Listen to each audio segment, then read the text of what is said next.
શિક્ષકોની ભરતીને લઈ અને છેલ્લા 2 વર્ષથી અમે ગુજરાત સરકારને, સત્તા પક્ષને અમે દરેક વખતે રજૂઆત કરીએ છીએ, પરંતુ એક પણ વખત અમારી રજૂઆતને છે એ કાયદેસર રીતે ક્યારેય સાંભળવામાં નથી આવી. આજે અમે ગાંધીનગર ખાતે અમે લગભગ 1000 કરતાં વધારે ઉમેદવારો છે એકઠા થયેલા હતા. અમારા પડતર પ્રશ્નોની જે અમારી માંગ છે, માંગણી છે, રજૂઆત છે, એ અમે માત્ર આવેદન આપવા માટે ભેગા થયેલા હતા. તો અમને પોલીસ પ્રશાસનને આગળ કરી અને અટકાયતી પગલાં લઈ અને અમને કાયદેસર કરીને તો અમારી છે એ ઉનાળા પહેલાં નિમણૂક પત્ર તમામ 24,700ને એનાયત કરવામાં આવે. મીડિયા મિત્રોને અને તમામ ઉમેદવારોને અમારી એક જ અરજ છે કે અમારી આ માંગને વધુમાં વધુ લોકો સુધી પહોંચાડો અને સરકારને પણ અમે 2 હાથ અને ત્રીજું મસ્તક નમાઈને કહીએ છીએ કે અમારી માંગણી સ્વીકારવામાં આવે. કાયમી શિક્ષકની ભરતી કરો, કાયમી શિક્ષકની ભરતી કરો.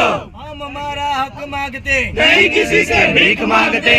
અહીંયા ડોગ છે ને છે ગરીબ મારી ડોગ બહુ દુખે છે. કેવું વર્તન કર્યું આપની સાથે? કેવું વર્તન કર્યું? મને આ બેને બહુ ધમકી આપી, મારી ડોગ કે છે આ બેને.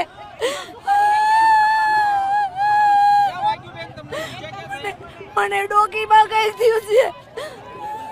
આ મહિલા સાથે તે બાદ તેમની જે સ્થિતિ છે, ફરી એકવાર આપણે તેમની પ્રતિક્રિયા લઈશું. આપ કેવું વર્તન કર્યું આપની સાથે? મને ડોક માણે ઊંચી નીચે કરી પછાડી મને ડાયડે મને આવા દે દુખે છે. ચિંતા નહીં કરો, મેં તો આ જોડે અમે છીએ. કહી દો અમને તો અમે અહીંયા નહીં આવે. અહીંયા અમારું અપમાન કરવામાં આવે છે. અમે ભવિષ્યના શિક્ષક છીએ. અમને અહીંયા રસ્તા પર ઢસેડવામાં આવી રહ્યા છે.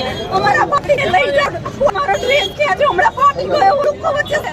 તમે બસ અમારો બચાવ કરો અને સરકારને કરું છું કે આ પાણીને ભરતી કરો.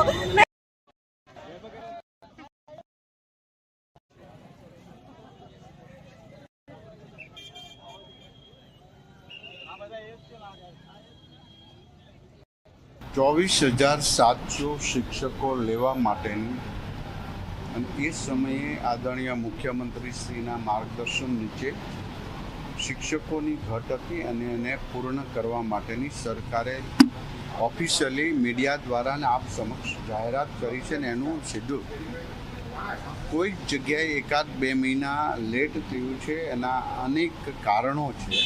એમાંનું એક આચારસંહિતા પણ હતું, જે 24,700 ભરતી કરવા માટે સરકારે જે બાંહેધરી એટલે જાહેરાત કરી છે પૂર્ણ રીતે થશે. તમામ મિત્રોને હું વિનંતી કરું છું કે સરકાર તમામ પ્રકારની પ્રોસેસ શરૂ કરી છે, એમની જાહેરાત આપી દીધી છે. માટે કોઈ લોકોના દોરવણીમાં આવીને આવા આંદોલનમાં જોઈન્ટ ન થવું જોઈએ, કારણ કે સરકારે જે કમિટમેન્ટ 24,700નું આપ્યું છે એ ચોક્કસ